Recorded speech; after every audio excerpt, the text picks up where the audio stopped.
L'un est pianiste français et a accompagné les plus grands noms de la musique africaine. L'autre joue du balafon et descend d'une des plus grandes familles de griots maliens. Ensemble, ils ont donné naissance à un album entre jazz et musique traditionnelle. Ce soir, nous sommes avec Jean-Philippe Riquiel et Lanciné Kouyaté pour Kangaba Paris. Bonsoir. Bonsoir. Bienvenue au Journal Afrique, on est ravis de vous recevoir. Alors Kangaba Paris, Kangaba c'est le nom d'un village sacré. Ouais, le nom de village. Expliquez-nous Lanciné. Alors c'est le nom du village de mon village où je suis né. C'est à 5 km de Bamako, dans la capitale. Donc on a imaginé que c'est tellement loin qu'on mettait le nom de Kangaba Paris. Voilà. Kangaba Paris, c'est un voyage. C'est un voyage. C'est un voyage. Et bien ce voyage, on va l'écouter. Merci. Extrait.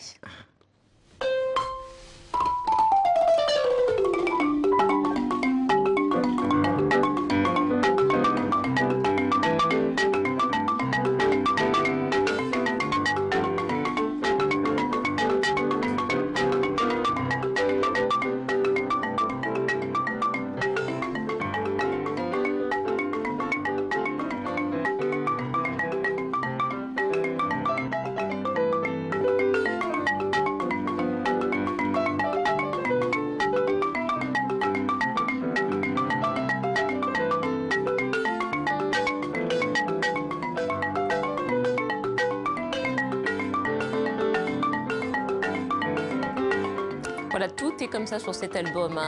Il y a 8 titres. Mais c'est quand même très jazzy, épuré, poétique.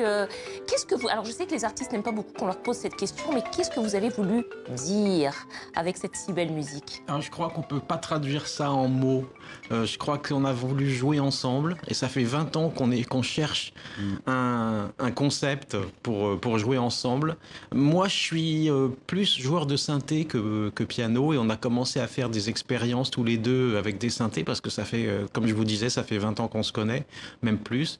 Et puis ça marchait pas, on n'arrivait pas à trouver des idées qui tenaient la route musicalement. Et puis un jour, on s'est retrouvés autour d'un piano.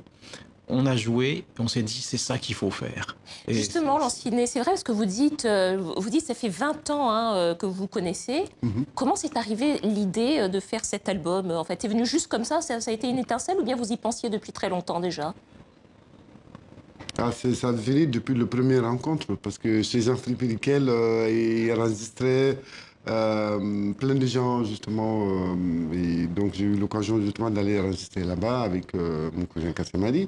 Et puis, après, le truc est passé entre nous. On dit qu'on va faire quelque chose ensemble. Simplement, il y a eu un feeling, comme on dit, voilà. Puis vous avez voulu... C'est l'aventure. Alors, vous faites bien de dire c'est une aventure, parce que, bon, même si aujourd'hui, il y a de plus en plus de mélange d'instruments de musique, mais là, c'est le balafon avec le piano. On a écouté, c'est très beau. Est-ce qu'il y a eu des particularités pour unir ces deux instruments? Ou comment ça s'est passé? Ça a fonctionné tout de suite? Il y a eu un très très bon ingénieur du son qui s'appelle Philippe Tessier-Ducrot. On a enregistré en live.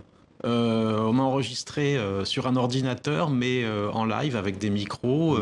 Et on était tous les deux ensemble dans la même pièce. Et le mélange s'est fait, l'osmose s'est faite parfaitement en acoustique. Et cet ingénieur qui est miraculeux a pu capter, voilà, avec tous ces micros qu'il a mis. Il y avait, je ne sais plus combien de micros, mais c'était incroyable. Et donc, voilà, il a capté simplement un instant. Évidemment, on a enregistré on a fait beaucoup de prises pour avoir les meilleurs moments de chaque morceau.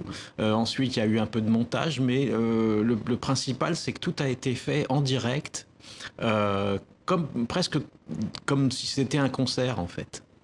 Donc, voilà, il n'y a rien eu de particulier. Live. Voilà, c'était quasiment du live comme le concert qu'on fera samedi prochain. Comme le concert que vous ferez samedi prochain, effectivement, parce que vous êtes là, en fait, puisque vous participez au festival Worldstock, c'est la 6e édition.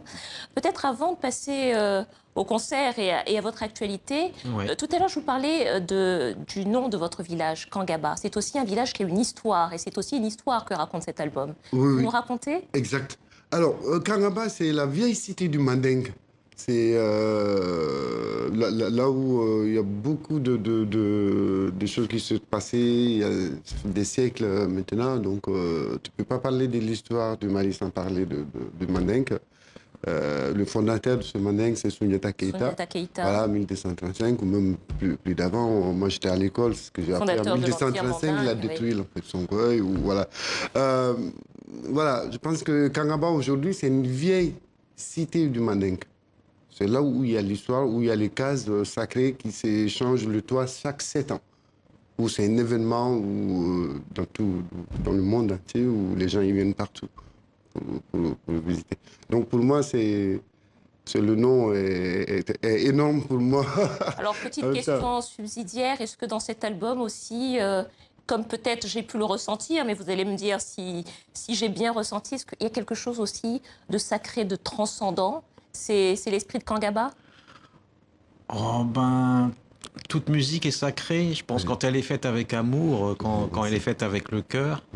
Et évidemment que, bon, moi je peux dire que, vous savez, l'Afrique m'a appris la moitié de ce que je sais en musique, et pas seulement en musique d'ailleurs, mais sur le plan humain aussi. Et je dois beaucoup à l'Afrique.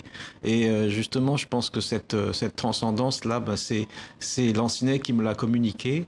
Et pas seulement dans la musique, mais dans sa vie de tous les jours, dans son comportement. Et c'est un merveilleux compagnon de voyage aussi. Et voilà, c'est vraiment un plaisir de jouer avec eux. Et la dimension humaine, je pense qu'elle se sent aussi dans la musique. Et ce plaisir, on le ressent à l'écoute de cet album Kangaba Paris de Jean-Philippe Riquel et Lanciney Kouyaté. Donc je disais, vous serez en concert le 27 octobre à Paris. Merci à vous d'être venu ici. Merci. C'est la fin de ce journal. Merci de votre fidélité. Merci.